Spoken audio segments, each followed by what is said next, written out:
Aprendemos com Jesus Cristo uma de suas expressões formidáveis.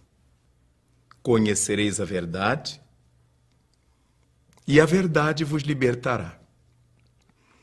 Ora, nós ouvimos isto do Mestre há 21 séculos. E não nos parece que essa expressão seja bem compreendida por nós, pela humanidade cristã. Ouvimos algo semelhante nas falas de Buda.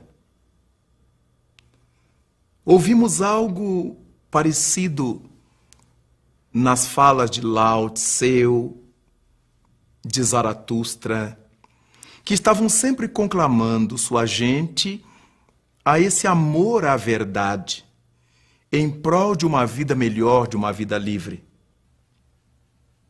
Nesses 2 milênios que nos separam da vinda de Jesus Cristo à Terra, temos-nos visto cada vez mais escravizados. Somos escravos, por exemplo, do nosso temperamento. E chegamos a afirmar: quem gostar de mim tem que ser como eu sou. Eu sou assim. As pessoas não têm noção de que nós chegamos à Terra como somos, mas não é para que saiamos do mesmo jeito. É para que durante a vilegiatura humana, a trajetória humana, nós nos modifiquemos, nos transformemos, uma vez que a Terra é uma grandíssima escola das almas, uma grandíssima escola de todos nós. Mas temos sido escravos do nosso temperamento.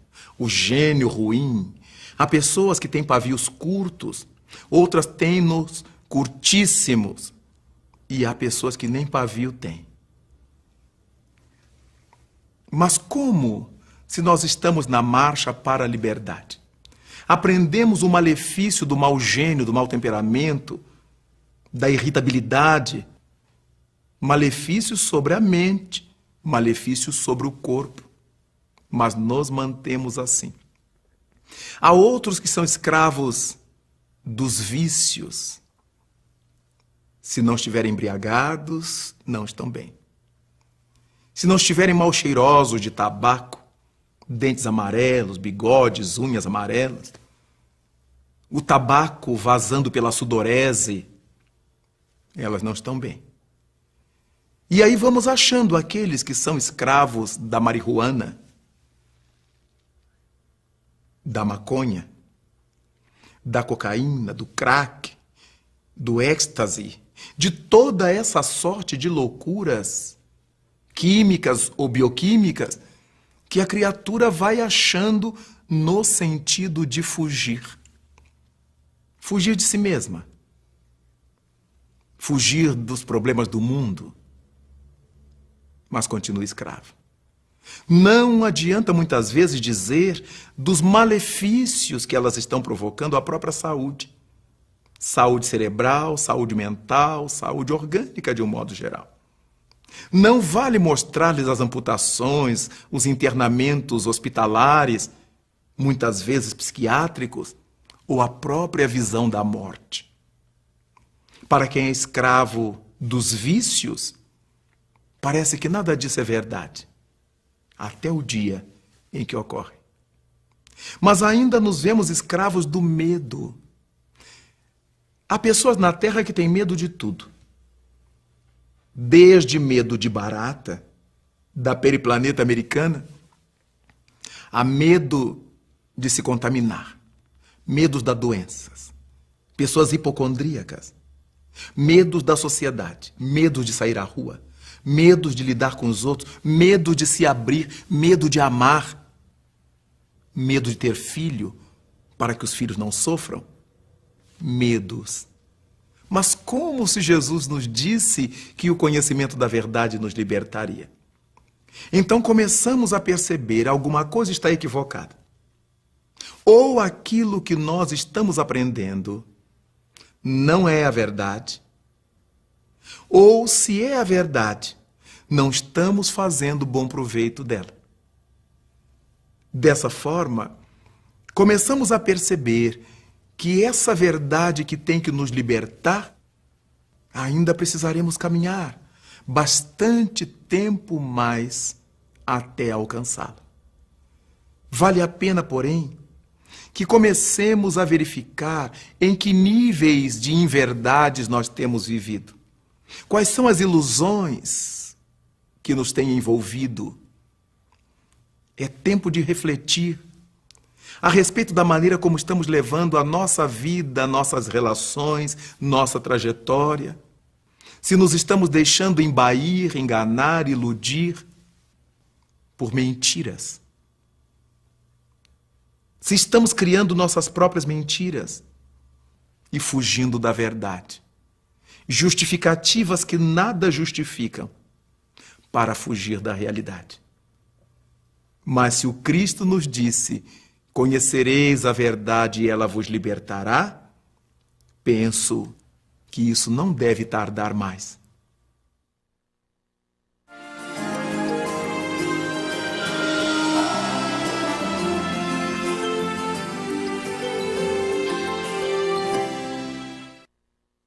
Quando nós pensamos nessa questão da necessidade de buscarmos a verdade, é muito comum que as pessoas que querem fugir desse questionamento a si mesmas fiquem se perguntando o que é a verdade.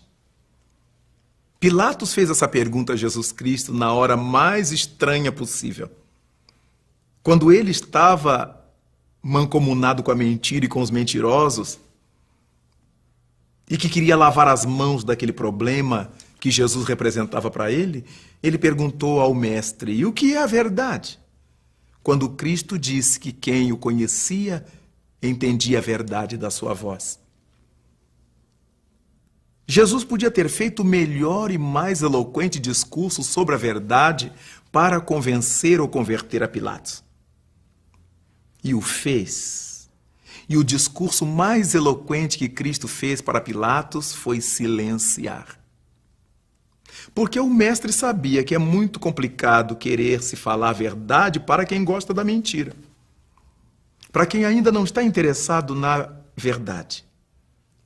Então, naquela confusão, naquela gritaria, naquela agitação toda, como é que Cristo, atado, sofrido, iria fazer discurso sobre a verdade para Pôncio Pilatos? Então nós podemos pensar a verdade de duas formas. Nós podemos conhecer a verdade, ou seja, tomar informações sobre ela.